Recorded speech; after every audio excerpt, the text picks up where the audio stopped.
கேசில் உள்ள ஜெபோட்டிகா மர திராட்சை, நான் மரத்திலே திராட்சை காய்ச்சி கிடக்கு பாருங்க, அது கூட இவங்க கிட்ட அவைலபிளா இருக்கு. இல்லை இவங்க கிட்ட எக்கச்சக்கமான வெளிநாட்டு வெரைட்டிகள் இருக்கு. ஜப்பான் கொய்யா, இவங்க கிட்ட தென் அமெரிக்காவில் உள்ள அபியூ செடி இருக்குது. இங்க பாருங்க காயெல்லாம் காய்ச்சி இருக்குது.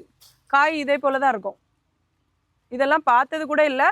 நீங்களும் இதை சாப்பிடணும்னா இங்க வந்து வாங்கிக்காங்க. பழங்களின் ராணியாரு மங்குஸ்தான் பழம். அந்த மங்குஸ்தான் செடி கூட இருக்குது. பெரிய செடியாகவும் இருக்குது. இங்க பாருங்க மங்குஸ்தான் பழம் சின்ன செடியாகவும் இருக்குது. உங்களுக்கு என்ன செடி வேணுமோ வந்து வாங்கிக்காங்க. இல்லை கேரளால வந்து மீன் குழம்பு போடுவாங்களா கொடம்புளி, அந்த கொடம்புளி செடி கூட இங்கே இருக்குது. இல்லை சப்போட்டால நிறைய வெரைட்டி வச்சிருக்காங்க. வெரிகேட்டட் சப்போட்டா, அப்புறமா பனானா சப்போட்டா, நிறைய வெரைட்டிஸ் இருக்கு மக்களே. மக்களே பலாலே 15க்கு மேற்பட்ட வெரைட்டி இருக்கு. இங்க பாருங்க வியட்நாம் சக்கமரம் மரத்திலே அழகா காய்ச்சி கிடக்குது.